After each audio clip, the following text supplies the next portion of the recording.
হযরত আলী রাদিয়াল্লাহু তাআলা আনহু কবরের কাছে গিয়ে ডাকতাছে, ইয়া আইয়ুহাল কুবুর, হে গুরস্থানে যারা আছো, কবরে যারা আছো, তোমরা কবরের মধ্যে কি হালাতের মধ্যে আছো, কি অবস্থায় আছো আমার কাছে জানাও। আর দুনিয়ার মধ্যে তোমাদের কি অবস্থা, টাকা পয়সা, বিবি বাল বাচ্চার, এইটা আমার কাছ থেকে জানো। বুঝতেছেন কথা? হযরত আলী রাদিয়াল্লাহু তাআলা আনহু বলতেছেন।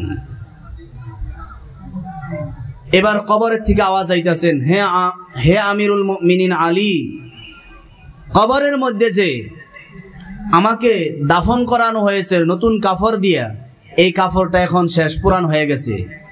এখন নাকের ভিতরে থেকে মুখের ভিতর দিয়ে ছিদ্র দিয়ে হাজারো পোকামাকড় যায়।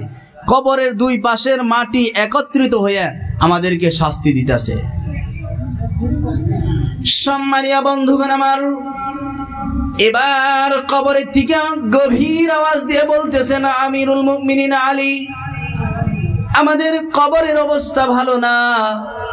কবরের মধ্যে যে আমাদেরকে দাফন করা হয়েছিল, এখন আমরা খুব কষ্টের মধ্যে আছি, ভয়াবহ শাস্তির মধ্যে আছি। বন্ধুগণ আমার, কবরের থেকে প্রশ্ন করতেছেন আমিরুল মুমিনিন আলী, দুনিয়ার জমিনের খবর তো আমরা পাই না, আমাদের বিবি বাল বাচ্চার খবর কি, তারা কেমন আছে, এই তাদের খবরটা আপনি আমাদেরকে জানান।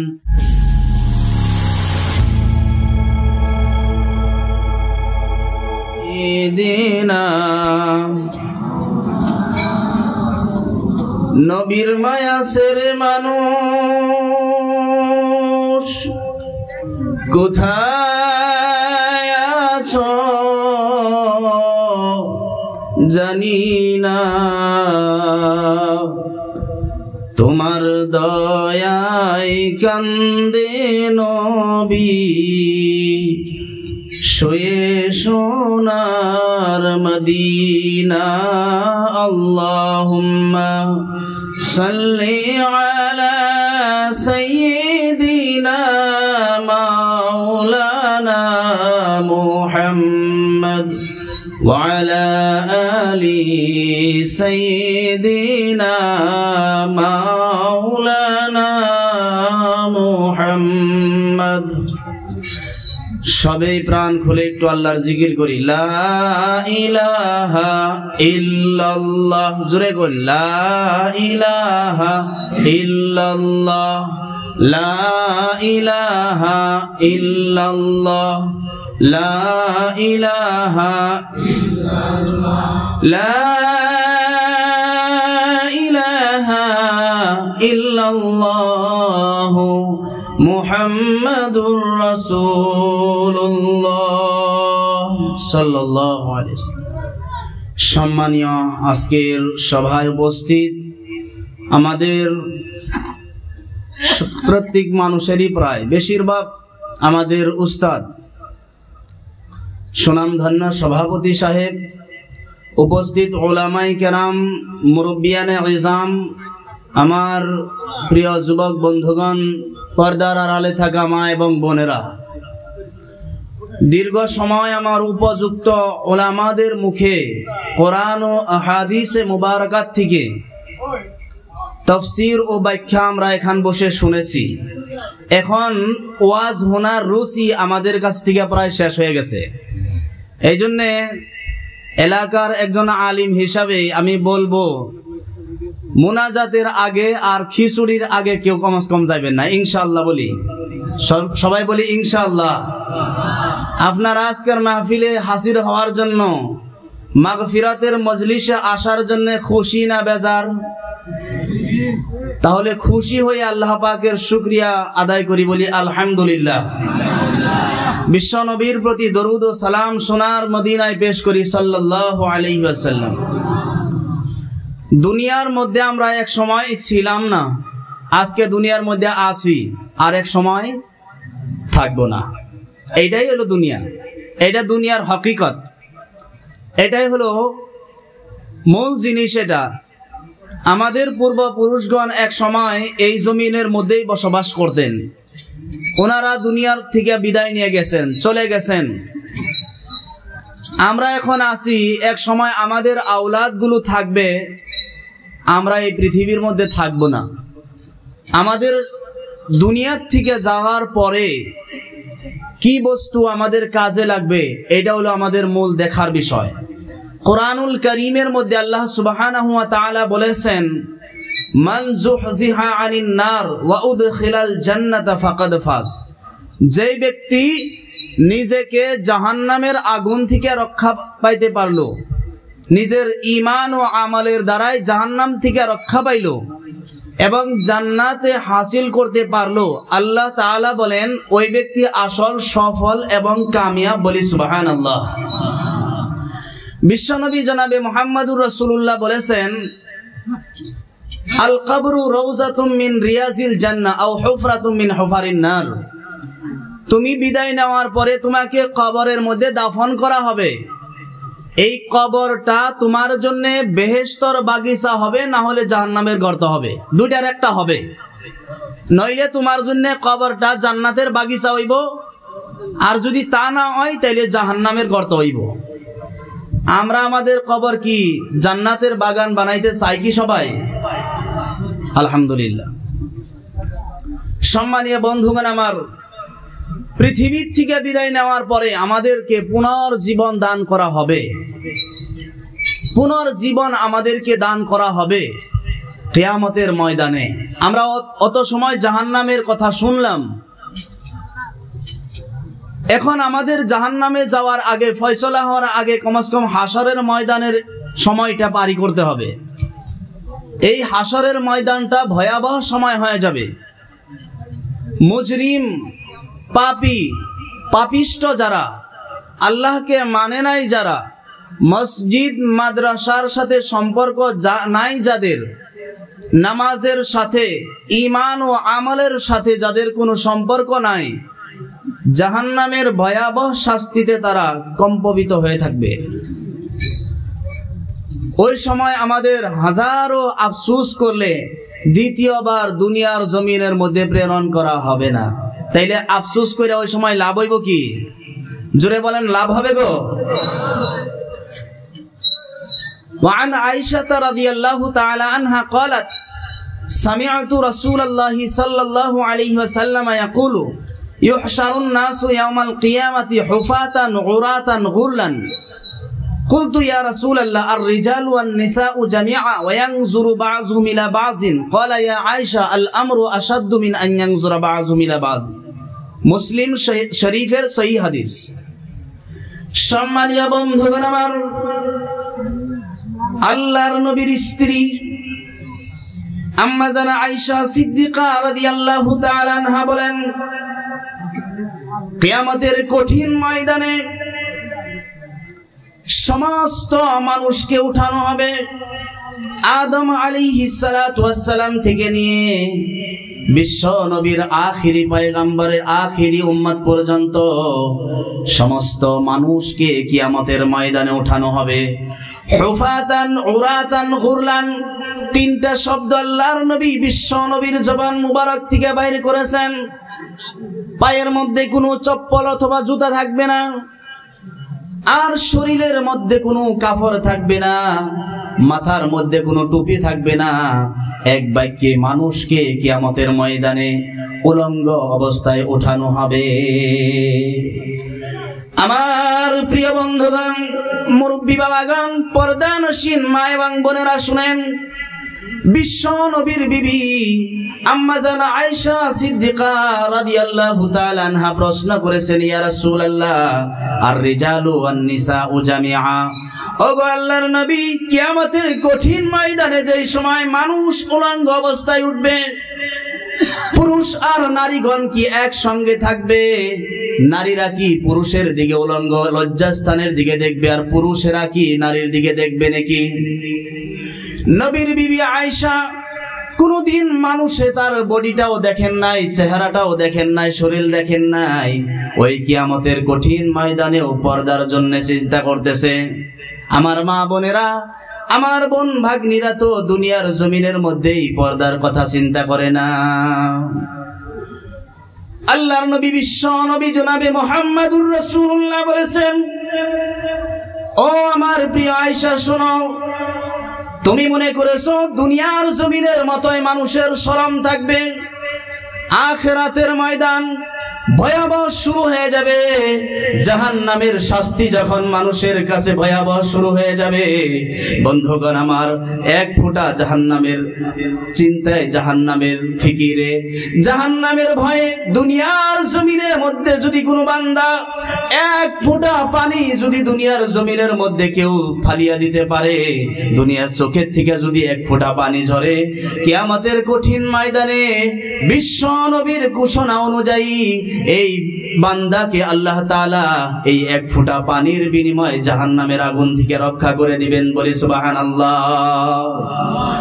আম্মা জান আয়েশা সিদ্দিকা জিজ্ঞাসা করেছেন, ইয়া রাসূলুল্লাহ, কিয়ামতের কঠিন ময়দানে কি মানুষ পুরুষ নারী একসঙ্গে দেখবে নাকি একে অপরের দিকে? আমার নবী বিশ্ব নবী বলেছেন, ও আয়েশা, আল আমরু আশাদ্দু মিন আন ইয়ানজুরা বাযুহুম ইলা বাযিন। কিয়ামতের কঠিন ময়দানে মহান আল্লাহর বিচার এত শক্ত হয়ে যাবে, মানুষের গুনাহের কারণে মানুষের প্রতি বিচার এত শক্ত হবে, অপরজনের লজ্জা স্থান দেখবে তো দূরের কথা, নিজের পরনে কাফর নাই এই কথাটা মানুষের খেয়াল থাকবে না। ভয়াবহ সময় হয়ে যাবে। সম্মানীয় বন্ধুগণ আমার, এই মসজিদের উদ্দেশ্য নিয়ে আজকে পবিত্র মাহফিলের আয়োজন করা হয়েছে। এই মসজিদের মহব্বতে আপনারা এখানে বসেছেন, মসজিদের মহব্বতে, নবীর প্রেমে, নবীর মহব্বতে আমরা এখানে সমবেত হয়েছি। কথা বলেন ঠিক কিনা? আরো জোরে বলেন ঠিক কিনা? না দুনিয়ার কোনো উদ্দেশ্য আছে? আল্লাহর নবী বিশ্ব নবী বলেছেন, কিয়ামতের ময়দানে মানুষের পায়ের নিচে থাকবে তামা, আর মাথার উপরে থাকবে সূর্য। এখন আমাদের চাইতে কত উপরে সূর্যটা, আর দুপুরে রোদ্রের সময় গরমের দিন আমরা বাইর হইতে পারি না। ওই কিয়ামতের কঠিন ময়দানে মানুষের যখন মাথার উপরে থাকবে সূর্য, পায়ের নিচে থাকবে তামা, তামার বৈশিষ্ট্য হলো এক সাইড যদি গরম হয়ে যায় অন্য এক সাইড পর্যন্ত এই গরমের জন্য গরম হয়ে যায়, তামার বৈশিষ্ট্য এটা। প্রিয় ভাইয়ারা আমার শুনেন, এই কিয়ামতের কঠিন ময়দানে 7 শ্রেণীর বান্দা এমন হবে। আল্লাহর নবী বিশ্ব নবী বলেছেন, সাবআতুন ইউযিল্লুহুমুল্লাহু ফি যিল্লিহি ইয়াওমা লা যিল্লা ইল্লা যিল্লুহু। আল্লাহর আরশের ছায়া ব্যতীত যেই সময় ছায়া থাকবে না, 7 শ্রেণীর বান্দাকে আল্লাহ তাআলা কিয়ামতের কঠিন ময়দানে আল্লাহর আরশের আজিমের নিচে ছায়া দান করবেন। সুবহানাল্লাহ। আমি 7 শ্রেণী বলবো না, 7 শ্রেণী বলার সময় হবে না, যেহেতু অনেক সময় হয়ে গেছে। এখনো যারা দোকানে আছেন আপনারা এগিয়ে আসেন, এই মাহফিল থাকবে না, এটা তো ছিল সময়। সম্মানীয় বন্ধুগণ আমার, 7 নম্বর শ্রেণীর বলার সময় হবে না, 3 নম্বরের মধ্যে শুধু আমি যাইতেছি। আল্লাহর নবী এক শ্রেণী বলেছেন, রাজুলুন কলবুহু মুআল্লাকুন ফিল মাসাজিদ। ওই পুরুষ, যেই পুরুষের সম্পর্ক সব সময় মসজিদের থাকে, সম্পর্ক থাকে, ওই পুরুষটা আল্লাহ তাআলা ওই কিয়ামতের ভয়াবহ সময় আরশে আজিমের ছায়ার নিচে জায়গা দান করবেন। সুবহানাল্লাহ। আর জোরে বলেন সুবহানাল্লাহ। যেইজন ব্যক্তির সম্পর্ক মসজিদের সাথে থাকে, মসজিদকে বিভিন্ন ধরনের, মসজিদে একটু দেখবেন কিছু সংখ্যক মানুষ আছে একটু ধুলা বালু পড়লেও তার সহ্য হয় না, এটা ঝাড়ু দেয়, এটা সম্পর্ক না মসজিদের সাথে? একজন ব্যক্তি দেখবেন মসজিদে একটা সুইচ খারাপ হয়েছে, কোন সময় নিজ পকেটের থেকে 1 টাকা কিনা দিয়ে এই সুইচটা লাগিয়ে দেয়। এসি নষ্ট হয়েছে, কারেন্ট নাই, বিভিন্ন ধরনের কার্যক্রম মসজিদের জন্য করতে থাকে এবং নামাজও পড়ে।